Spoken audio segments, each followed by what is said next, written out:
Everything that you've ever seen about Cuba is a lie.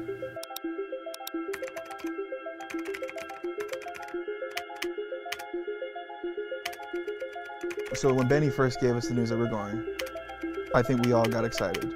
So I started doing a lot of research. I was looking online and all I saw was a beautiful country.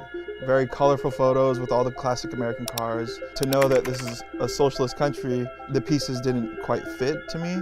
We're supposed to say socialism sucks, but how are we gonna show that if socialism doesn't actually suck? All I can see about Cuba is as this gorgeous Caribbean wonderland. Nothing in American establishment or corporate media will prepare you for what you are about to see when you land in Cuba. It's all lies, all of it. It's communist propaganda, what you see about Cuba.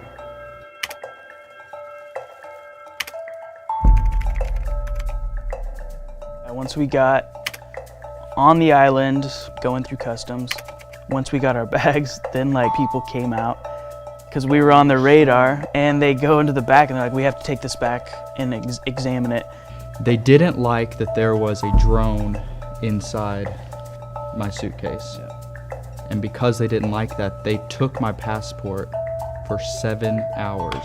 Emotionally, it went from like, what is this place, when we were in the line, to like getting angry, to like getting pretty furious and just like, screw this place, to then just kind of like, after hour 5, you're just like, Stockholm syndrome, like, okay, I guess I speak Spanish and live in Cuba now. And you're just like, whatever happens, happens, and you're just kind of like submitting to this terrible process. When we left the airport, after 7 hours, I think we thought, the worst is behind us, and we could not have been more wrong. To see everything online prior, this was like a wake-up call. That's when we started to realize that Cuba sucks.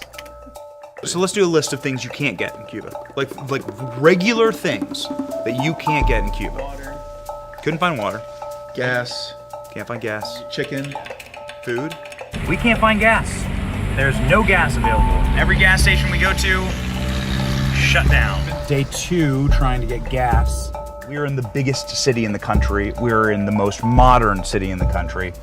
And this is the beginning of the line to get gas. Here we go.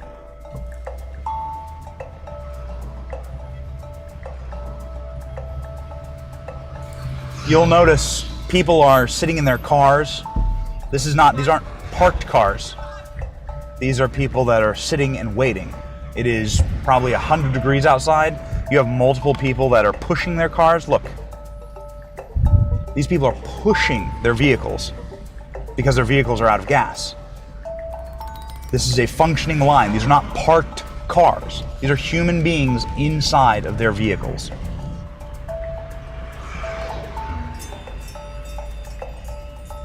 They're pushing the cars. They're eating lunch. Here we go. Up there, see that? That's the gas station. And so what we ended up doing was cheating the system. And a guy pops his head into my car door and says, my name is Stalin. We don't actually know much about Stalin. We don't know anything about Stalin. Literally, we come home and Benny came and we meet him outside. It was like, hey guys, meet Stalin. He's gonna take me to go get gas. And then he gets in the car and you're like, see you guys, and we're like, Benny's gonna die. Yeah. That's the last time we'll see him. Thanks, Stalin. So here's Stalin hustling me. I genuinely lost weight in Cuba. Like, I genuinely came home roughly 8 pounds lighter. The food looked like a child made it. Yeah, it looked like your kids made you a meal on Father's Day. That's all they have. They just get what the government delivers them every day. I think we decided to go grocery shopping because the food was trash and we can't get anywhere, so we'll just go to the grocery store. So we drove over there all together. We pulled up to the grocery store and the gates were closed and there was a line down the street. This is insane. All of a sudden the guards come to the gate and they open the gate. And that's when, I've never seen this before, but everyone swarms.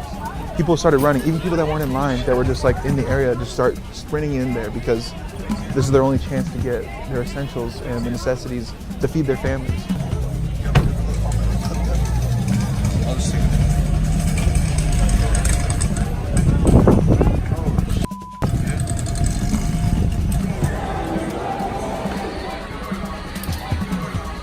So I really hope that you like Conchita mango marmalade because we have a whole aisle of it. Here in Cuba, you can get an individually wrapped hamburger, and that's as fresh as the meat actually gets. Oh, this one's all melty. Can you get a lot of the exact same brand of garbanzo beans? And then after you're done buying all these incredible products, you can stand in line for literally an hour, which is as long as we've been standing in line. And I'm telling you, you probably are not going to like Cuba that much. There was literally no fresh fruit, no fresh meat, no fresh vegetables, nothing. There was one brand of the things they did have, and the things they didn't have, well, screw you. So, that is life inside of socialist Pan Americana here in Cuba. Socialism sucks. This area was so developed. All around you, there's just beautiful development. Mansions, by every American standard, mansions. Just one generation, all of this wealth, all of this beauty evaporated, rotted, unsustainable because nobody has any private wealth to keep it up. This is just a block up from the tourist area, and there's so much trash and garbage in the street that it is like the smell is so putrid that you can barely walk by it. There's flies everywhere. There's just an overflowing dumpster of rotting trash. It's really gross. You hear it's like a trope. Communism, everyone's equal, equally miserable, equally sad, equally depressed, equally poor. Ha ha ha, it's like you can see it on a t-shirt. No, it actually does suck. Like it actually is that. Like communism succeeds in the crushing of the human spirit and the helplessness and the beaten downness of the Cuban people is one of the saddest things I've ever experienced. I'll never forget that building that me and Josh snuck into, walking around. This is a beachfront property. And it looked like a war zone. It looked like a bomb had hit it. Walk inside, you can see 2 stories down because the floors are blown out. Same thing upstairs, just crumbled. When I went back outside, I noticed that there's fresh laundry and people inside these buildings. They are still living in this building, and I will never forget that. That, to me, is just like, you cannot tell me that socialism works. Look around you. The effects of socialism are everywhere. Crumbling infrastructure and disgusting living conditions. That is what socialism has brought to Cuba. Maybe the socialists in America should take a short trip, a short 90-mile trip, and come here and say they want this in America. It was like going through ruins. The horrific thing is that no one is living in the Pantheon right now. Like, no one lives in the Acropolis. It's a ruin. These are ruins that people are living in. Socialism is popular in America now. What do you think of socialism? It's very popular. Yeah. Wow. But now for us, no, it's good. For Cuban people now, Not good? no, my friend, no, it's possible petroleum, Yeah. nothing. For this, the people, no, it's possible go for the walking. Listen to me. Uh-huh. My country is very because everything problem here. Don't have petroleum for bus and Cuban, for car, for drive, for nothing. You understand? My country is very A rec center that looks like this would be completely condemned, but this is a functional rec center in Cuba. There's kids playing soccer right over here. This is the reality of what happens when you have capitalism that goes to socialism. And the people who suffer under this are honestly the kids, because this is where they have the play. It sucks. And it pisses you off too, because the people there, the people of Cuba are some of the nicest people I've ever met. So watching them live in turmoil, watching them live in ruins, actually kind of like pisses you off. And these people don't know any better.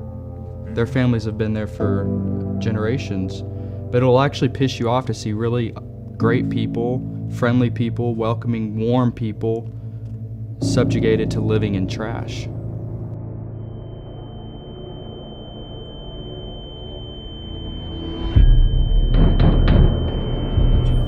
But police are here for some reason. I thought the buzzer at the door would be like police, and it actually was. And now we're seeing what they're gonna do with our cards and if we're going to jail. You hear the buzzer ringing, like it continues to ring, it continues to ring, it continues to ring. We were joking. Because it woke us up and we were like, I was like, it's the cops. And then our translator comes in and he's like, it's the cops. This was an armed contingent of probably a dozen people, one person in a doctor's outfit, and a bunch of government officials, many of them brandishing weapons, that were physically banging down the door, demanding access, and demanding that we leave all of our stuff to them. And so I got on the phone with the embassy. The guy says, get here now. Carol, what did she tell you? So the maid, while we're leaving, was freaked out, just absolutely freaked out. Government officials knocking down her door. She fears for her own safety, for her going to jail, and let us know clearly that's not something that happens. I hope this is the last time we have to deal with the country of Cuba. Like the embassy staff was very sweet, talking with us, like personally meeting with us. Yeah, he came out. Very sweet. But the embassy staff came out and said something horrific, and something that was probably the scariest thing said to me in all of Cuba, which is, I can't help you. Like, when you guys are out there, I can't help you. He didn't want us to be in that situation, so the guy leaned in and essentially said, I'm asking you to leave the country. So we booked that flight, we changed that flight, we were out, and within 2 hours, we were at the airport, gone.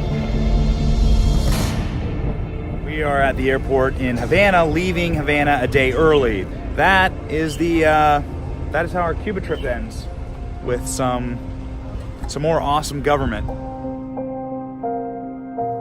It's heartbreaking that that's just a reality for the Cuban people.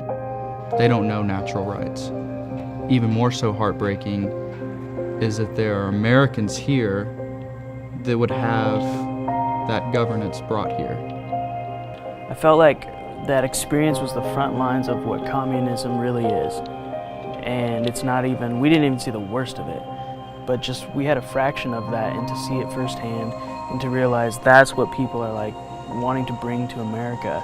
Seeing everything on social media and online about Cuba and it looking so amazing, then to see the harsh reality of Cuba is just, I don't get it. I don't get why that's all you see. This is what it's like to live without a U.S. Constitution. It is the rights and the vibrancy and the ability to have a First Amendment right to just say what you want, gone in Cuba. Second Amendment right, gone in Cuba. Third Amendment, Fourth Amendment, you have no rights. And it was, my takeaway is that I have never been happier to be an American.